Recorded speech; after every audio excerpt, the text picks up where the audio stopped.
Bonjour, bienvenue à vos 5 minutes juridiques avec le cabinet avocat Lando Associés par VK. Dans quelques minutes, on va parler des futures règles de publicité des actes des collectivités. Et comme ce dossier est gros et important, il s'agit d'un numéro double de votre édition des 5 minutes juridiques. Mais tout de suite, les brèves. Le gouvernement a adopté un projet de loi qui est en cours de débat parlementaire portant diverses dispositions de vigilance sanitaire. Bon, tout le monde parle dans ce texte de la possible prolongation du pass sanitaire, pour laquelle le Conseil d'État, dans son avis, a dit « hop, hop, hop, pratiquez donc un démantèlement progressif et territorialisé ». Mais dans ce texte, il y a aussi autre chose. Il y a peut-être le retour, pour quelques mois, a priori jusqu'à juillet 2022, aux règles covidiennes de tenue des assemblées, avec les souplesses en matière de quorum, de lieu de réunion, de visio, etc. Attendons de voir ce qu'il y aura dans le texte définitif. Pandémie toujours. La dernière fois, je vous ai dit, le TA de Cergy-Pontoise nous dit que si j'ai un agent qui doit se faire vacciner, mais qui est en congé maladie, alors je ne vais pas le suspendre, même s'il refuse de se faire vacciner. Oui, sauf que le TA de Besançon vient de dire l'inverse. À suivre. Deux décisions par ailleurs du Conseil d'État intéressantes, une sur le salaire minima hiérarchique et l'autre transmission d'une QPC sur ces questions de réforme de la haute fonction publique.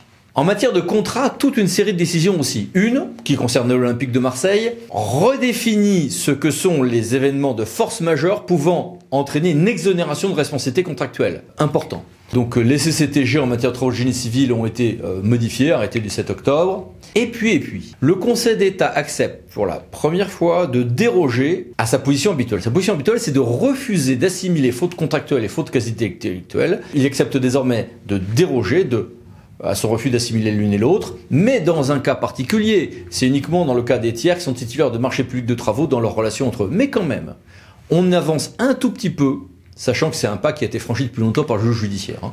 Sujet dont tout le monde parle, c'est cette fameuse affaire du siècle. Il y a eu un second jugement du TA de Paris, condamnant la France à réparer un préjudice écologique avec des objectifs précis à atteindre, ce dans un délai qui est la fin de l'année 2022. Oui, sauf qu'il n'y a pas d'astreinte, que le contenu juridique est assez imprécis, condamnation indemnisée, ce jugement est un symbole fort, avec des seuils précis, mais un contenu programmatique, opérationnel, à tout le moins flou, voire discutable. C'est d'ailleurs pourquoi, sans doute, l'État semblerait ne pas vouloir faire appel. Ce qui n'est pas du tout, en revanche, discuté, c'est le fait que de plus en plus de contentieux de redevances d'agence de l'eau confluent désormais vers le juge administratif. Le juge judiciaire l'avait déjà dit, le tribunal des conflits vient de le confirmer. Protection fonctionnelle. La protection fonctionnelle des élus doit bien être décidée par l'Assemblée, par l'organe délibérant, quand il s'agit de l'accorder en tout cas. Théâtre de Lille. Et puis, il y a un an, je vous avais parlé de ce que le Conseil d'État avait libéré les sentiers douaniers. Ce n'est que dans des cas assez limités que les riverains peuvent bloquer ces chemins qui longent notre littoral. Eh bien, la CA de Nantes vient de mettre en œuvre de manière extrêmement claire ce nouveau mode d'emploi. Et puis, une décision importante vient d'être rendue par le Conseil constitutionnel. Ça fait plusieurs années que le Conseil constitutionnel a inventé ces nouvelles catégories de principes qui sont les principes inhérents à l'identité constitutionnelle de la France. Mais il n'en avait jamais trouvé un seul, jamais dégagé un seul. Ça y est, c'est fait avec la décision du 15 octobre 2021. Nous en reparlerons la semaine prochaine. Et puis des mini-brèves, que voici, que voilà, et que voici encore. Mais tout de suite maintenant, abordons notre grand dossier, les nouvelles règles de publicité des actes des collectivités.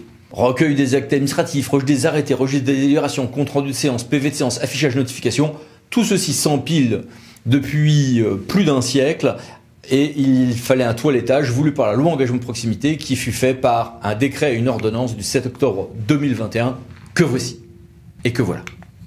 Sur tout ceci, nous allons alterner présentation de ces nouvelles règles et échange avec deux DGS que nous avons voulu interviewer.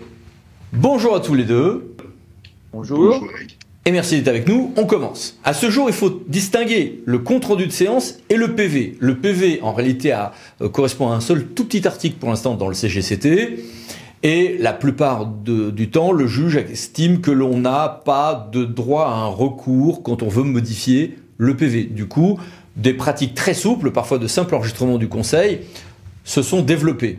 Or, les nouveaux textes donne un contenu, un corps précis au PV. La grande souplesse, c'est qu'il n'y a que le maire et le ou les secrétaires de séance, élus donc, pas auxiliaires de secrétaire de séance, qui vont signer ce texte.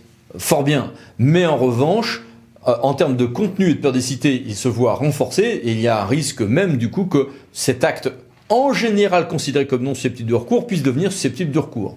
Bon, idem pour département et région.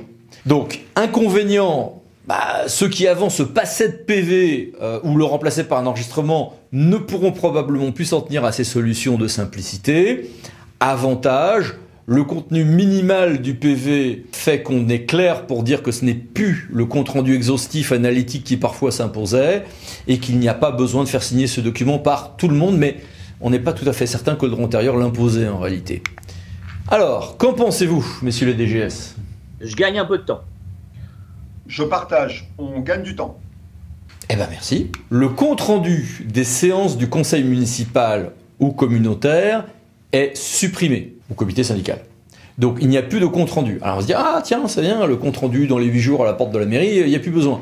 Oui, sauf que le droit continu d'exiger, c'est remplacé par un affichage de la liste des délibérations examinées par l'organe délibérant.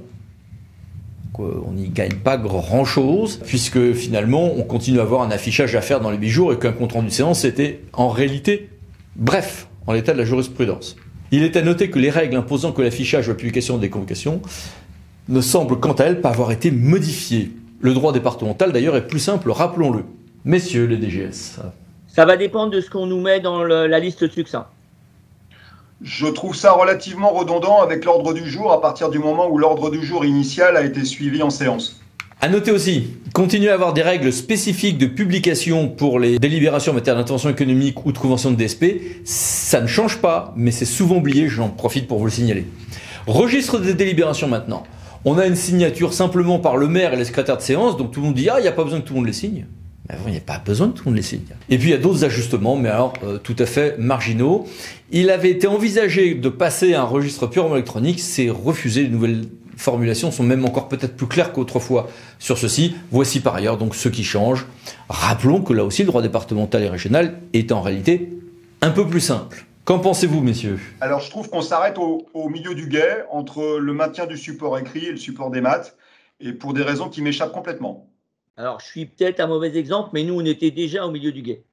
Gros changement en revanche, suppression du recueil des actes administratifs qui avant s'imposait à partir de 3500 habitants pour les communes. Il y a à la place une publication dématérialisée sur le site des collectivités de leurs actes, hors actes individuels et de ceux de leur groupement.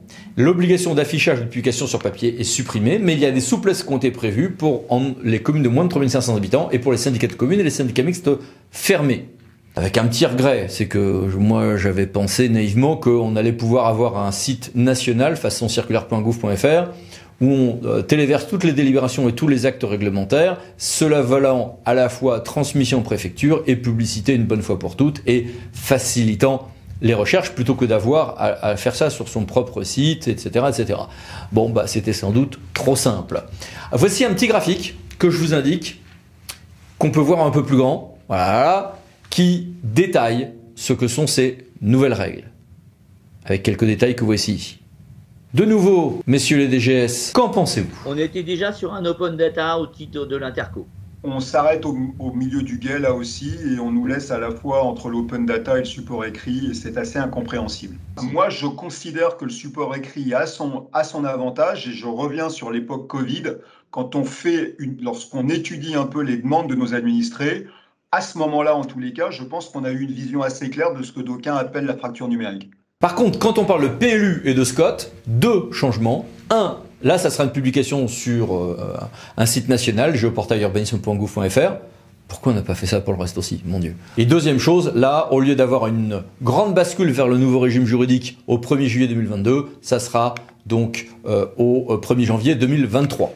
Est-ce que ceci a votre agrément, messieurs les DGS ? C'est plutôt utile. Excellente initiative en termes de réflexion sur la projection de nos territoires.